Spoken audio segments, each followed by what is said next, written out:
اللهم صل على محمد وعلى آل محمد كما صليت على إبراهيم وعلى آل إبراهيم إنك حميد مجيد.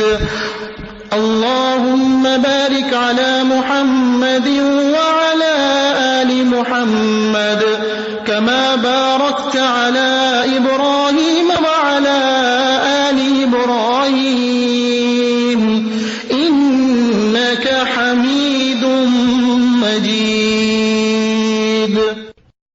السلام عليكم ورحمة الله وبركاته. نحمده ونصلي على رسوله الكريم. أما بعد، فأعوذ بالله من الشيطان الرجيم. بسم الله الرحمن الرحيم. رب اشرح لي صدري ويسر لي أمري واحلل عقدة من لساني يفقه قولي. The hijrah to Abyssinia. How many Muslims migrated to Habasha in the first hijrah? About 15 or 17. What happened after that? The Muslims returned to Makkah. Why did they return?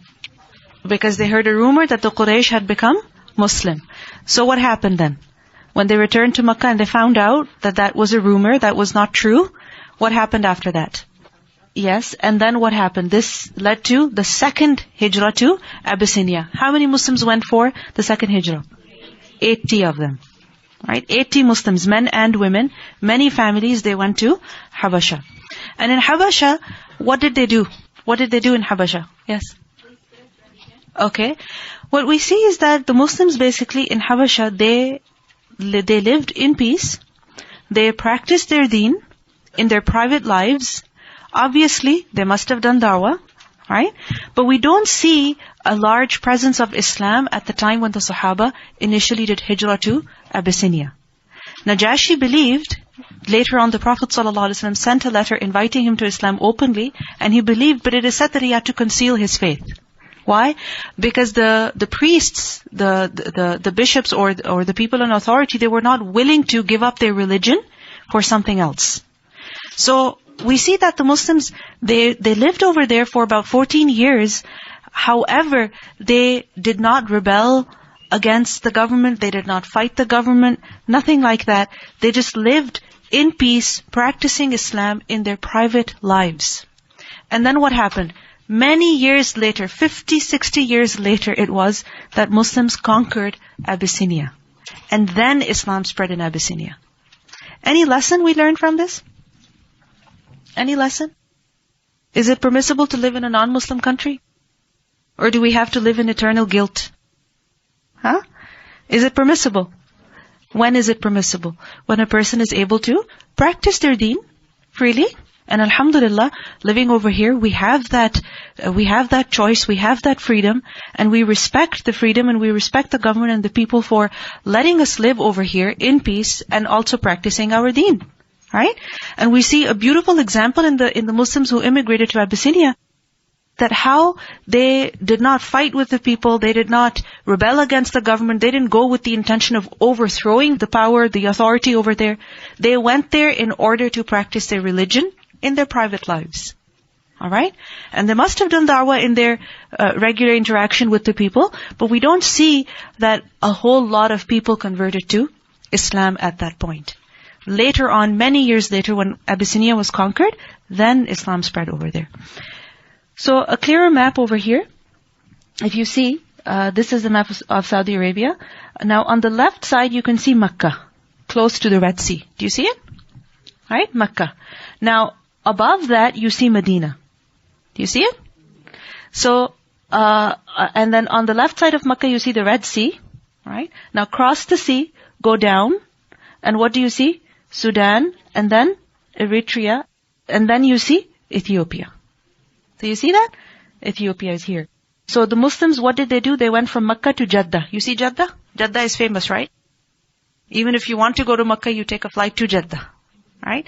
So the Muslims also went to Jeddah. From Jeddah, they sat on the ship, and then on the ship they came to where? Ethiopia. Alright, next image please. Now at that time, Ethiopia was the kingdom of Aksum. or Axum. Alright? And if you see over here, it wasn't just Ethiopia, but you see that at the bottom of Saudi Arabia where Yemen is, that area was also part of the Axum kingdom. Alright? And Najashi was the king. Next image, please. This is also another image to make clear how the Muslims immigrated to Abyssinia. Okay, let's continue our lesson. Now, many of the Muslims migrated to Abyssinia. They lived in peace over there. Back in Makkah, what was happening?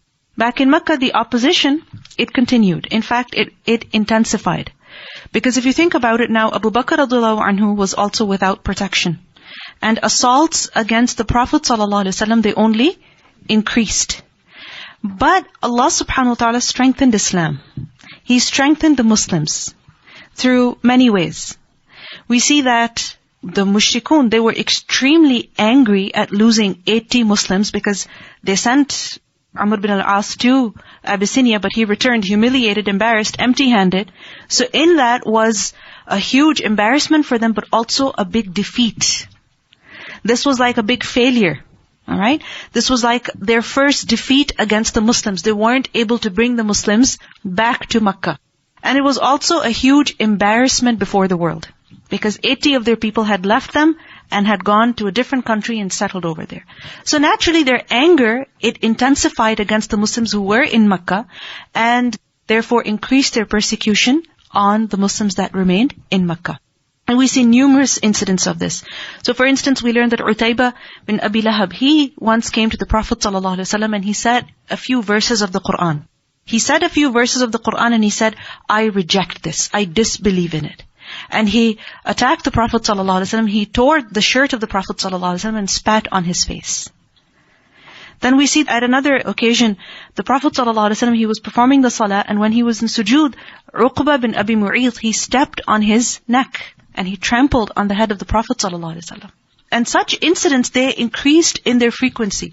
Now I want you to imagine, if the people were treating the Prophet ﷺ like this, alright, who was not just a noble man, but he was also a Qurayshi of the Banu Hashim, the grandson of Abdul Muttalib, and the nephew of Abu Talib, and Abu Talib gave him his full support and protection, then what do you think about the rest of the Muslims? What do you think they were going through? Now we see that in the 6th year of the da'wah, of the prophethood, at one occasion we see that Abu Jahl, he came to the Prophet ﷺ, he was very angry, frustrated, and he began verbally abusing the Prophet ﷺ. And he went on for a long time. And the Prophet ﷺ was quiet, just listening, ignoring Abu Jahl. But Abu Jahl kept going, attacking the Prophet ﷺ verbally, using very insulting words towards the Prophet ﷺ. And then eventually in his frustration, he took a rock and he threw it on the Prophet ﷺ, which hit him on his head, wounded him, and his head was bleeding. Now, a woman was watching. It is said that that woman or those women were from the family of the Prophet ﷺ. They were from the Banu Hashim. And others say that it was just a slave woman, but she was watching. Now, she saw the whole incident and she was extremely angry that how could Abu Jahl treat Muhammad ﷺ like this? Because even if she did not believe in Muhammad ﷺ, the fact that someone from her family was attacked by Abu Jahl, that was not acceptable. So what happened? In the evening, when Hamza radiallahu anhu, who was Hamza? The uncle of the Prophet ﷺ, brother of Abu Talib, when he returned from his hunting trip, this woman went to Hamza and she said, what kind of an uncle are you? What kind of a leader are you? Your nephew is assaulted by Abu Jahl and you cannot even defend him? Stand up. This is not right.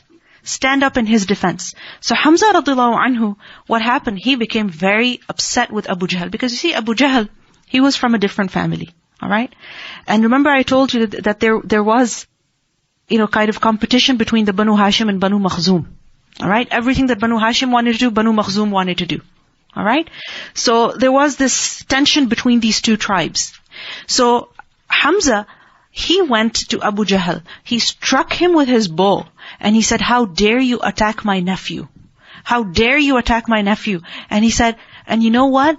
Even I follow Muhammad sallallahu alaihi wasallam. Now, Hamza radiallahu anhu, why did he say this? That even I follow Muhammad, even I am a Muslim, even I am on his religion. He said this in defense of the Prophet ﷺ. That basically, what are you going to do? What are you going to do about it? You cannot harm Muhammad ﷺ, and you should not even dare to touch him. Because if you do, then realize who you're fighting with. You're fighting with me. Now, this was a big shock for everybody. That what? Hamza follows Muhammad ﷺ. He's accepted Islam. It was a shock for people who were listening, and it was also a shock for Hamza radiallahu anhu, because it just came out. Alright? These were words that he said without even thinking about them. But what happened? A fight broke out between the Banu Makhzum and Banu Hashim. And that fight eventually was, stopped because Abu Jahl, he said, leave Hamza. It was my fault. I should not have attacked his nephew. Now what happened? Hamza went home and he's thinking, what did I just say? I said openly that I am a Muslim, whereas I'm not a Muslim. Now, Arabs, they valued sidq a lot. Alright? Truthfulness was a big value amongst them. Lying was something that did not befit a noble man. And breaking your promise, going back on your word, was also something not acceptable. So now Hamza is stuck. If he goes back on his word, he's humiliating himself. And at the same time, for him to accept Islam and be a Muslim was something he didn't want to do, or he didn't think about it. So he was in confusion, and he made dua to Allah that, oh Allah, if this is the truth, then let me be firm on it. And if it's false, then just take it away from me. Now, the next day, Hamza radiallahu anhu went to the Prophet ﷺ and told him what had happened. The Prophet ﷺ had no idea, imagine. So what happened? The Prophet ﷺ, he spoke to him about Islam, and alhamdulillah, Hamza was convinced, and he accepted Islam with his heart now. Before he accepted Islam with his tongue. And now he accepted Islam with his heart. What's the lesson we learn from this incident? Yes, Allah guides whom He wills. What else do we learn? Yes? Okay. That accepting Islam with the tongue is not enough. A person must also accept with their heart. Alright? What else do we learn? Yes, again, how Allah subhanahu wa ta'ala protected the Prophet ﷺ, protected the Muslims, protected his religion through who? A non-Muslim. Hamza radiallahu anhu was not a Muslim at that time. Right? But how Allah defended His messenger with him. Also we see that Hamza radiallahu anhu, he said good words, right? What were those good words? That even I am on the religion of Muhammad sallallahu alaihi wasallam. Did he actually feel like that in his heart? No, he didn't. But he said something good anyway. Right? Now sometimes what happens is that we keep waiting. That when I feel respect for this individual, then I will show respect to them. Right? When I really want to pray, then I will pray. When I really feel gratitude for, what the people are doing, then I will say thank you to them. When I really feel sorry, then I will say sorry. Right? But what do we learn from this incident? Say something good, even if you don't mean it. Even if you don't mean it. Do what is right, even if you don't want to. Let your tongue precede your heart. Alright? Let it happen. Because sometimes it goes the other way. The heart is willing, and so the tongue follows. But sometimes the heart is not willing. So why should you hold your tongue back? Why should you hold your hands back from doing what is right? Do it anyway. And then what will happen? Insha'Allah, Allah will bless you with goodness. Like it happened with Hamza radiallahu anhu. He said something good, and Allah subhanahu wa ta'ala gifted him with the gift of Iman in his heart. Now we see that Hamza radiallahu anhu, he was the senior most Qurayshi to convert. Because who was he? The son of Abdul Muttalib. So he was the senior most Qurayshi to accept Islam. So what happened? The mushrikun, the Quraysh, obviously they had to tone down their hatred, their enmity, their opposition against the Prophet ﷺ. Right? Because now they were not just attacking Muhammad ﷺ, they were picking a fight with Hamza. And Hamza was one of them. He was of the most noble men. So obviously they had to tone down their opposition. Now we see that the Prophet ﷺ, he made dua. He said, "Oh Allah, bring glory to Islam with one of these two men who is more beloved to you. Either Abu Jahl or Umar ibn al-Khattab." You see this dua? What is the Prophet ﷺ asking for? That either guide Abu Jahl to Islam or guide Umar radiallahu anhu to Islam. And both of these men, were they neutral when it came to Islam? No, they weren't. They were clearly on the side of opposition. Abu Jahl at the forefront, and Umar radiallahu anhu was also, for instance, we learned that his slave woman, she accepted Islam and he tortured her. He persecuted her. Forced her to leave Islam, but she didn't give up. Umar radiallahu anhu was one of those people who stopped people from the way of Allah. But look at the dua of the Prophet sallallahu alaihi wasallam. Oh Allah, guide one of these people. Any lesson to learn from this? What is that? Don't underestimate the power of dua. And also, ask for what you need, even if it sounds crazy and impossible. Ask. Ask anyway. Because who has the treasures? Allah subhanahu wa ta'ala. Who can change hearts? Allah. So anything you need, ask Him, even if it seems impossible and far from reality. So the Prophet ﷺ made this dua, and one day what happened? Umar radiallahu anhu, remember that he was also from the elite of Makkah. One night, it is said that he went out to have a drink, alcohol. But when he went to the place where his friends would usually gather, he found that place was empty, nobody was there, even the wine cellar was not there. So basically the pub was closed. Now what happened? And when a person is craving alcohol, they want it bad. And if they cannot have it, they have to distract themselves. So Umar radiallahu anhu had to distract himself. What did he do? He said, you know what? Let me go do tawaf. So he went to the Kaaba to do tawaf. Isn't it amazing? Beautiful. Out of all things that he chose was tawaf. Now it's nighttime. Everybody's at home. Nobody should be at the Kaaba. So he went there to do tawaf. Now as he's doing tawaf, he sees that the Prophet ﷺ is performing salah. And the Prophet ﷺ is reciting Qur'an, in a soft, beautiful voice. And Umar radiallahu anhu thought to himself, you know what? This is my chance. This is my chance. Nobody's here. And if I attack Muhammad ﷺ right here, nobody's going to know who did it. I'll just finish this matter off. So he drew close to the Prophet ﷺ, and he could hear the Prophet ﷺ reciting the Qur'an. Umar radiallahu anhu, it was as if for the first time ever he listened to the Qur'an. And when he listened to the Qur'an, he was affected by its recitation. The Prophet ﷺ was reciting Surah Al-Haqqa. And Umar, he thought to himself, what is this Qur'an? Where is this coming from? What is the source of this? And the Prophet ﷺ recited, إِنَّهُ لَقَوْلُ رَسُولٍ كَرِيمٍ. This is the word of a noble messenger. Umar thought to himself, he's a good poet.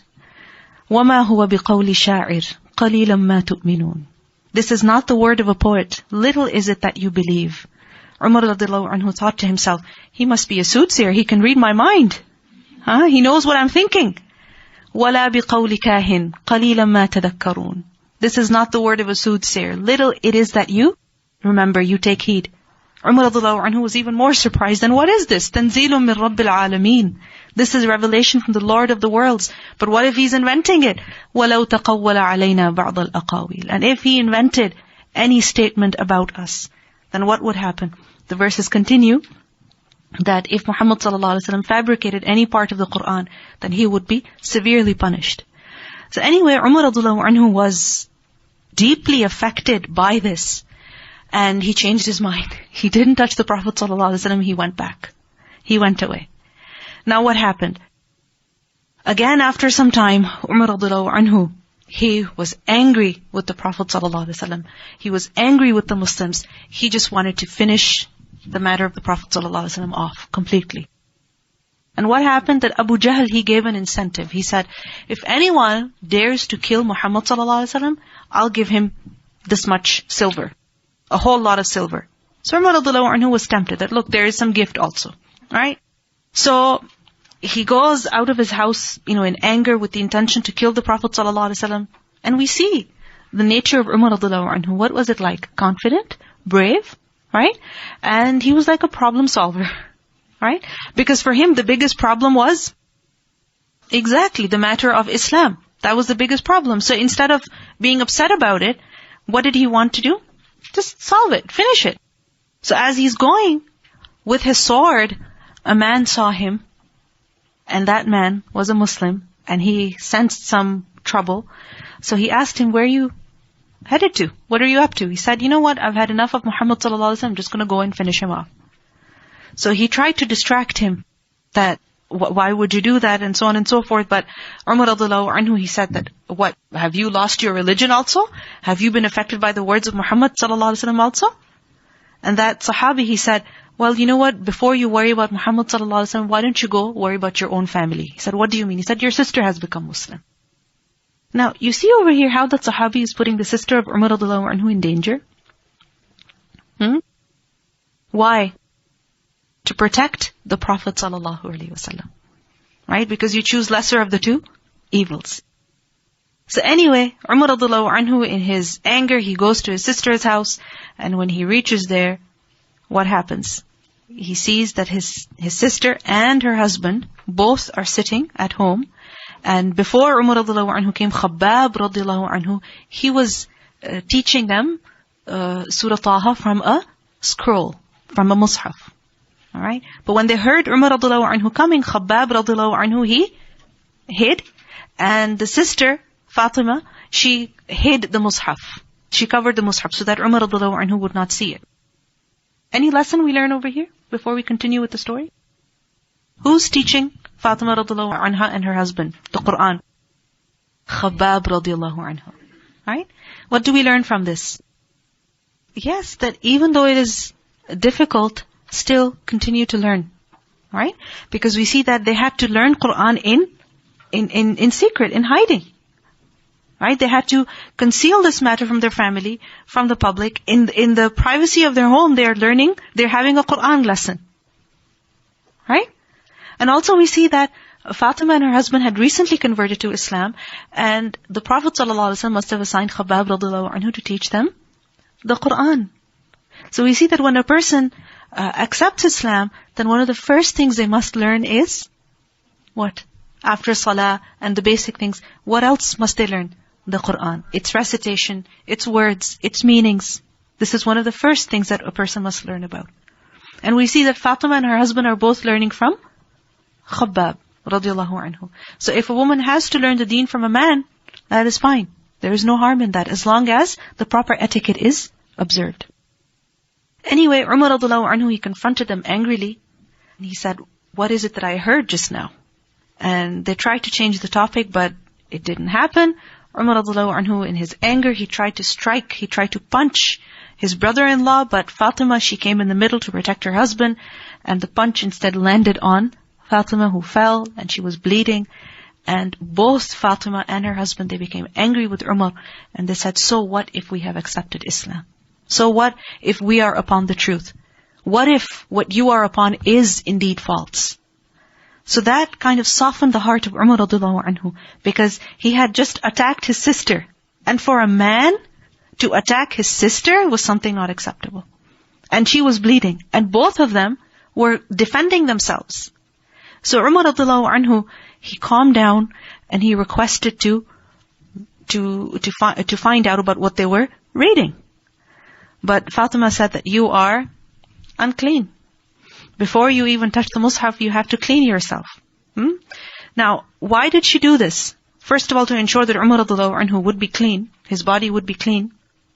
And secondly, also remember that washing yourself, calms you down even more. Right? It calms you down even more. And then having a break in the middle. Alright? That from that fight, if they would, move to the Quran, reading the Quran, it would be too sudden of a transition. Right? But with a break in the middle, that he gets to wash up, freshen up, calm down, right? And then look at the Quran, it would be better. So anyway, Umar radiallahu anhu, when he saw, because Umar radiallahu anhu was one of those people who could read and write, when he saw the mushaf, it was the verses of Surah Taha, the beginning verses. And when he read them, he was deeply affected. And so what happened? He went to the Prophet ﷺ in Darul Arqam with Khabbab, and Umar radiallahu anhu embraced Islam. And when he embraced Islam, the Muslims were overjoyed. It is said that they said takbir so loudly that it could be heard outside. Now, Umar radiallahu anhu, he was not a man who was scared. He was not a coward. If he believed that something was right, he was confident about it. And he would publicize it. So Umar radiallahu anhu publicized his faith. How? He went to Abu Jahl, knocked on his door. Abu Jahl opened the door. Ahlan wa sahlan. What brings you here? Umar said, I came to personally inform you that I have accepted Islam. And Abu Jahl, he was so offended, so angry, he cursed Umar radiallahu anhu, slammed his door on him, and basically sent him away. Now Umar radiallahu anhu went to this man, who was, you can say, the town crier, alright, the biggest gossiper, or the person who could never keep any information to himself. You can say media of that time. So this man, Jamil, Umar radiallahu anhu went to him and he said, I have a secret to tell you. I am a Muslim. Now Jamil, he gets up instantly and he screams out that Umar has become a sabi, meaning he has abandoned his religion. Umar radiallahu anhu said, no, he's lying. I have become a Muslim. I have not abandoned all religion, I have accepted Islam. So anyway, this man went around the streets of Makkah screaming out and publicizing that Umar radiallahu anhu had accepted Islam.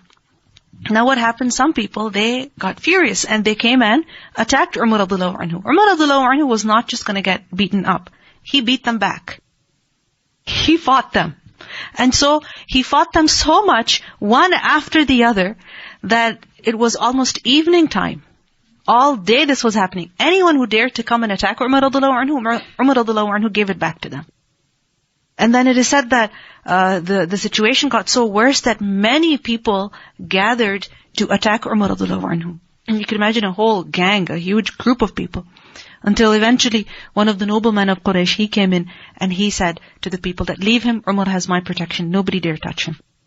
Anyway, Umar radiallahu anhu, as he was bold, confident, he went to the Prophet ﷺ and he said, are we not upon the truth? And the Prophet ﷺ said, yes, of course we are upon the truth. He said, then why are we praying in secret? Why can we not perform our prayer openly? So the Prophet ﷺ said, go ahead. So Umar radiallahu anhu, Hamza radiallahu anhu, both of them, they went to the Haram. And with them were 40 other Muslims. Together they went and performed salah. Out in the open. And everybody's just staring in shock. What is happening over here? You see, gradually the Quraysh were losing their control, their hold. Right? Ibn Abbas radiallahu anhu, one day he asked Umar radiallahu anhu, many years later, that how did you get the title of Al-Faruq? Because he was Umar, Al-Faruq.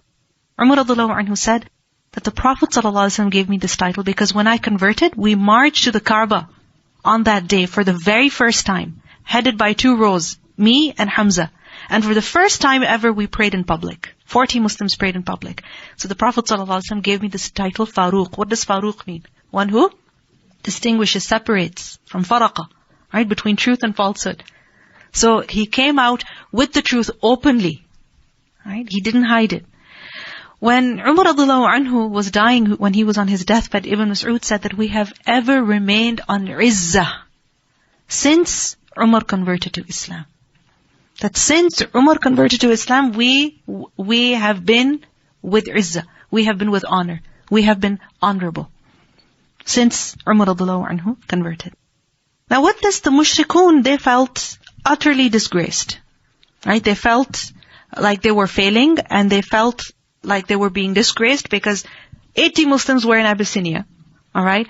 Hamza accepts Islam. Umar accepts Islam. And now 40 Muslims have the confidence to march to the Kaaba and perform salah out in the open.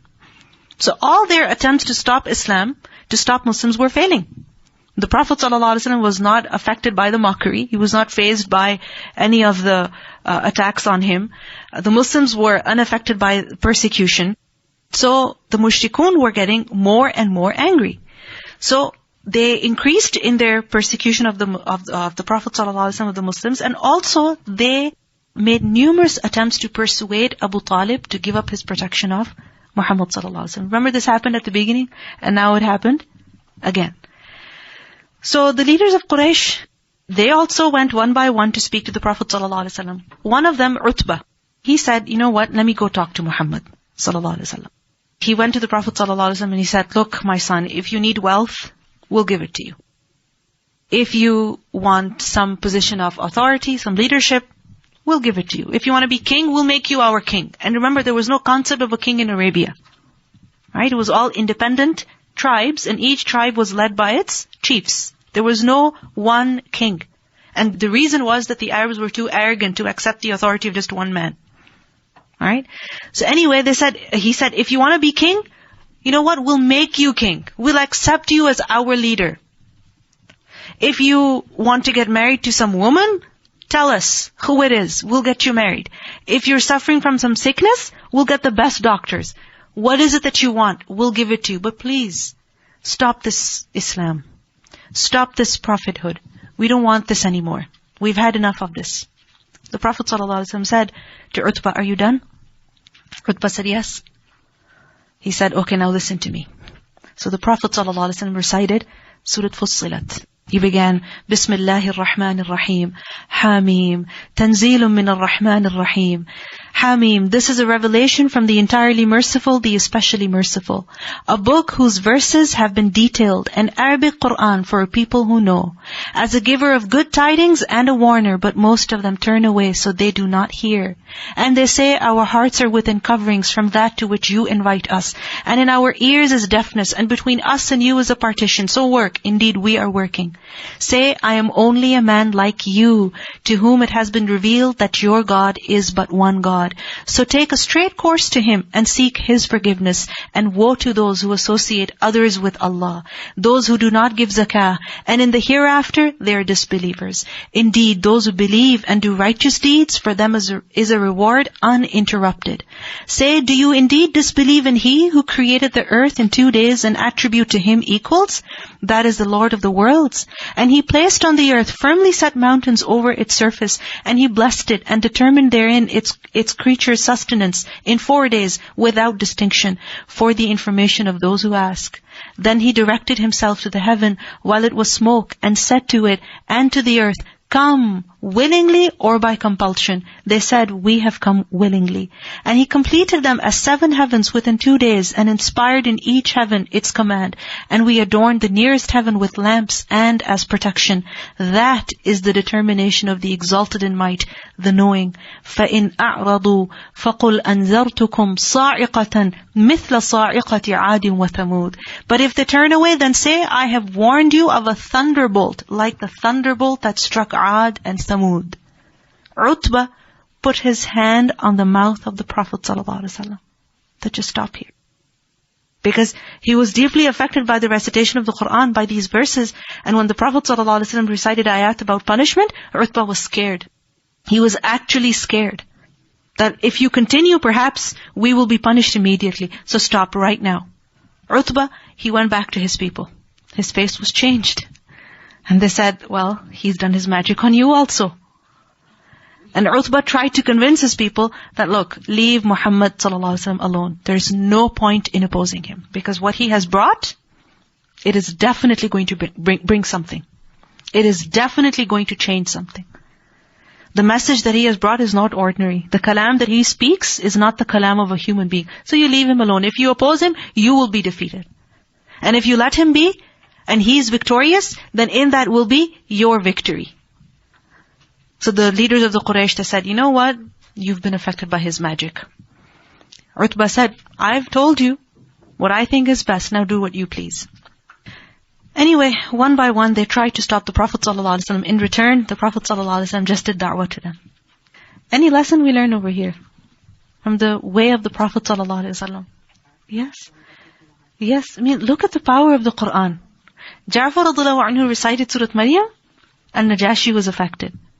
The Prophet ﷺ recited Surah Al-Haqqa, Umar radiallahu anhu changed his mind. Alright? And now over here, Utbah also, he changed his mind. Utbah didn't become a Muslim, he didn't accept Islam, but he at least understood that there's no point in opposing Muhammad ﷺ. So the lesson we learn from this is always go back to the message, the Qur'an. Focus on the message. You see, when Utbah brought his offer to the Prophet ﷺ, instead of having any discussion, the Prophet ﷺ went straight to the message. Right? Straight to the message, the Qur'an. Now, 6th year of prophethood, what happened? The mushrikun, obviously their frustration was growing, and they decided that they had to kill the Prophet ﷺ. And they said that we will offer any blood money to do this. We want to get rid of Muhammad sallallahu alaihi wasallam at all costs. So they ganged up against Abu Talib, and they demanded that either he should hand over Muhammad sallallahu alaihi wasallam to them, or what will happen? They will cut off their ties with Abu Talib and disown him. You understand? They said, either you give us Muhammad sallallahu alaihi wasallam and accept blood money in return. We'll have him killed. We won't kill him ourselves. We'll get the job done, but we'll give you the blood money, whatever you ask for. Whatever you ask for, we'll give it to you. You give Muhammad sallallahu alaihi wasallam to us. And if you don't accept this, then you know what? We don't know you and you don't know us. We are going to cut off all ties, all social ties with you. Abu Talib was infuriated and he said, do as you please, I will never hand him over to you. So what happened? The leaders of Quraysh, Abu Jahl especially among them, they decided amongst themselves that they were now going to boycott the family of Abu Talib. The Banu Hashim, they were going to completely boycott them, which meant that they were not going to socialize with them. So no visiting them, no having them over as visits, no talking to them on friendly terms. Alright? Likewise, no marriages, with their family. Not at all. No business, no buying and selling. No friendly terms, nothing whatsoever. And this is known as the boycott, right? So what happened? Abu Talib, he decided to move away from Makkah. He said, fine, you don't want to deal with us, you don't want to interact with us, we don't need you either. And we will leave you. You leave us, we will leave you. So Abu Talib, he left Makkah with his family, Banu Hashim, and they moved outside Makkah in one of the valleys. Alright? And it's known as Sharb Abi Talib. Alright? And remember, over here, it wasn't just the Prophet ﷺ and Abu Talib and their close family members. It was the entire Banu Hashim. It was the entire Banu Hashim. Which means that there were Muslims amongst them as well as non-Muslims. Yes, Muslims and non-Muslims. We think that the boycott was only with the Muslims. No, it was with the family of Abu Talib. Alright? And there were other Muslims also who joined them. They left Makkah and they went and settled with Abu Talib and his family in Sharb Abi Talib. And there were some people from Banu Hashim that did not go. Like for example, Abu Lahab. He was a brother of Abu Talib, but he did not go. Because he sided with the Quraysh, with the Mushrikun. Right? And they wrote this up in a document. Who? The Quraysh. This boycott, it was like a treaty they made. They wrote it up, they signed it. It was a written agreement. And this written agreement, they kept it in the Kaaba. So you understand? It wasn't just political, but it was also religious in a way. They tied it with deen. They put it inside the Kaaba. So that it would be considered sacred. Nobody would violate it. So what happened? For the next 2 to 3 years, the Banu Hashim and the Muslims who joined them lived in extreme difficulty and hardship. Why? Because first of all, they were far from the city. Right? And secondly, no business with them. So if they wanted food, where would they buy it from? Nobody in Makkah would sell food to them. Nobody. At all. They couldn't even get water. They couldn't get any food. And the outsiders who came, the visitors who came, Abu Jahl and the other leaders of Quraysh, they would give them more money. They would say, if Banu Hashim buys this from you for $5, we'll give you $10. Right? So what happened? Obviously, the visitors also, whose deal would they take? Of the Quraysh. And this was one of the most difficult times that the Prophet ﷺ went through. In a hadith we learned the Prophet ﷺ said, indeed, I have feared for the sake of Allah such that no one has feared. And I have been harmed for the sake of Allah such that no one has been harmed. 30 days and nights have passed over me. And I and Bilal had nothing that one with a liver could eat. One with a liver meaning a living being. We had nothing that a living being could eat. Meaning we had nothing that you could call food. Except for something so small that Bilal could conceal it under his armpit. Meaning for 30 days, the food that we got was just so little that which you would call food. It was so little that Bilal could literally keep it in his armpit. He could hide it in his armpit. That small it was. Now, the Prophet ﷺ, despite this hunger and this abandonment and this difficulty, he still did da'wah. He took advantage of this time. He increased his da'wah amongst the travelers and the visitors, people who came for Hajj and Umrah. Because you see, in Makkah, if the Prophet ﷺ wanted to speak to anybody, usually what would happen? The Quraysh of Makkah, they would come and interfere. Right? Send the visitors away. Distract them. Now, the Prophet ﷺ was not in Makkah, he was outside. It wasn't a busy place. So before even the caravans could reach inside Makkah, the Prophet ﷺ would go and speak to them and do da'wah to them. Any lesson to learn from this? Okay, inna ma'al usri yusra, definitely. And what else? Exactly. The mission did not stop just because the Prophet ﷺ was in hardship. You know, there is no period in the life of the Prophet ﷺ where we find him waiting for things to change. Waiting for things to go back to normal. Never.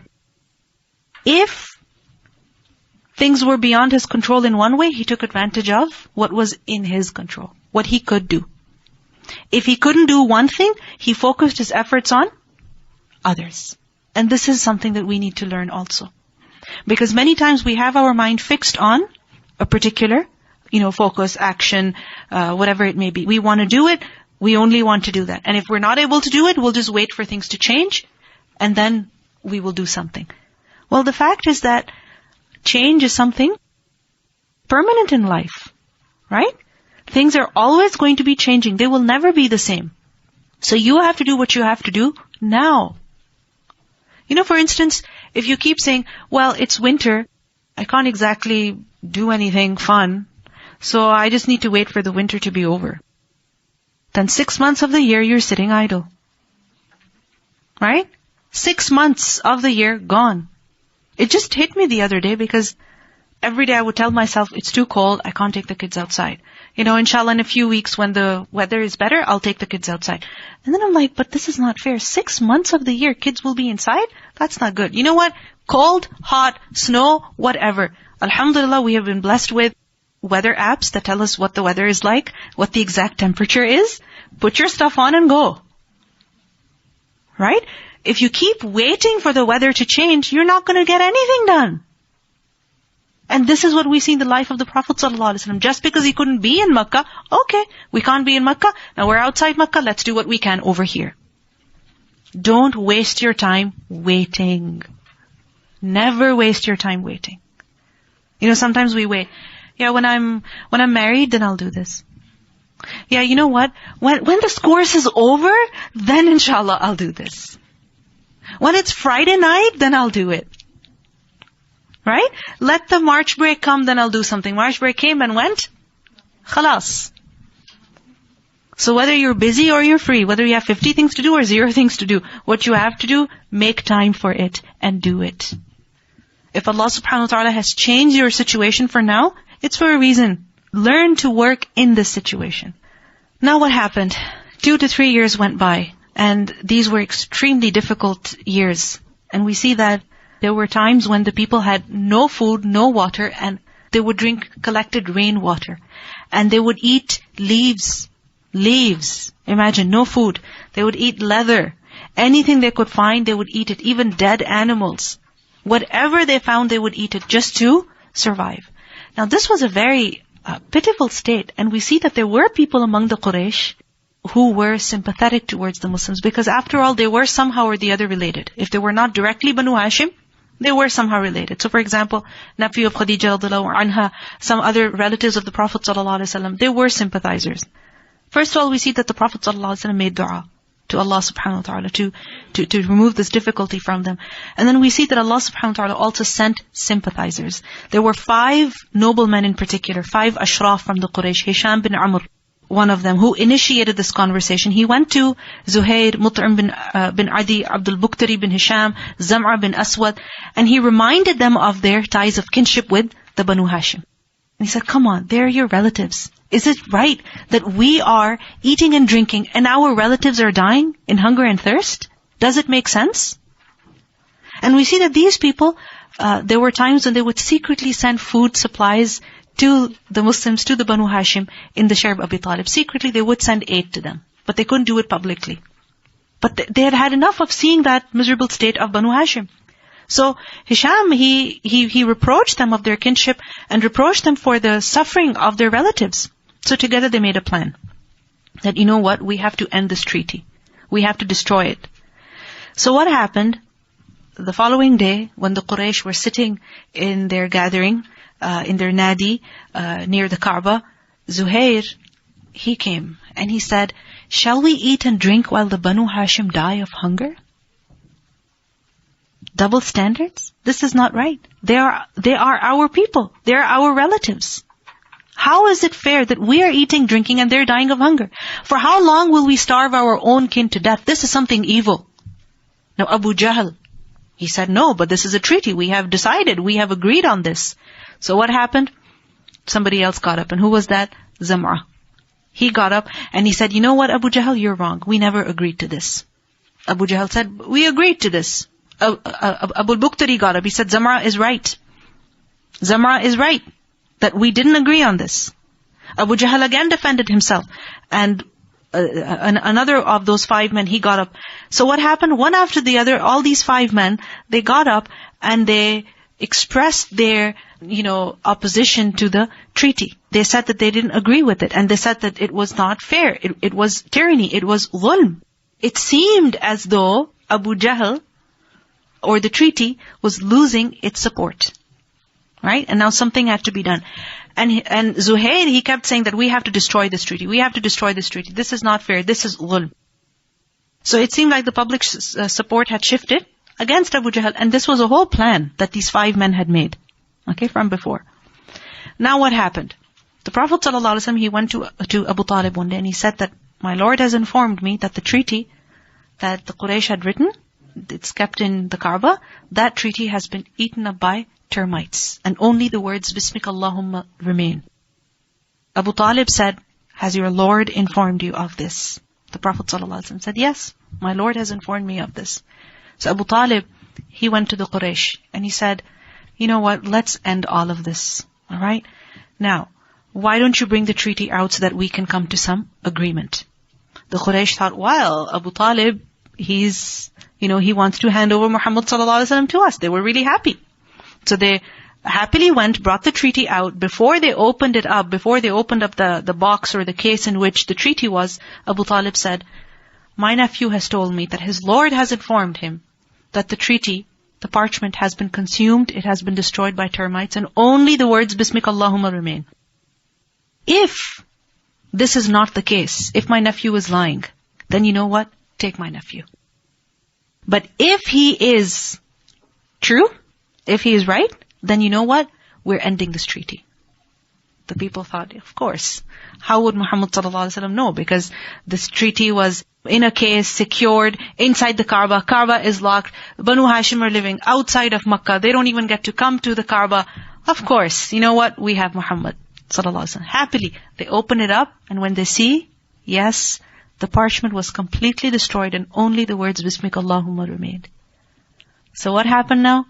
The treaty was dissolved, and alhamdulillah, the Banu Hashim were now allowed to come back into Makkah. And this boycott was over. And this was a miracle. Right? This was further proof of the truthfulness of the Prophet ﷺ. However, we see that still many people, they did not embrace Islam. But there is a deep lesson for us to learn in this. We see that the Banu Hashim, they went on this boycott, this self-imposed exile, right, with the Prophet ﷺ, with the Muslims. What united them? Was it their religion? Was it their religion? No.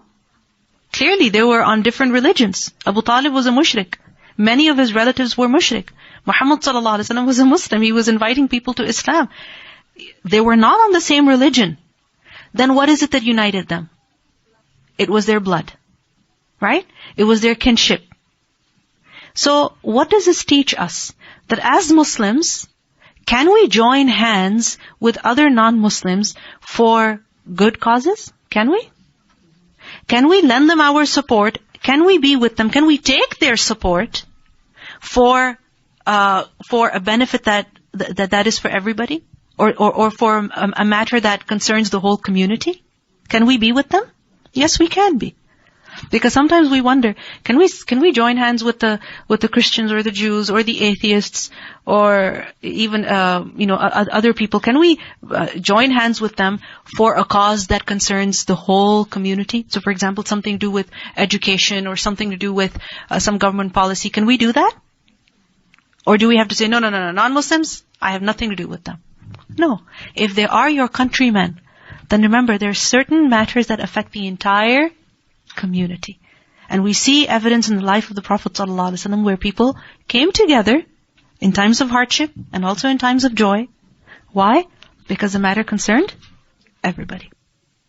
Now what happened? The Muslims returned to Makkah. However, because of the hardships that the Banu Hashim had endured in Sharb Abi Talib for those 3 years, we see that the health of many people had severely deteriorated. And Abu Talib was one of them. So what happened?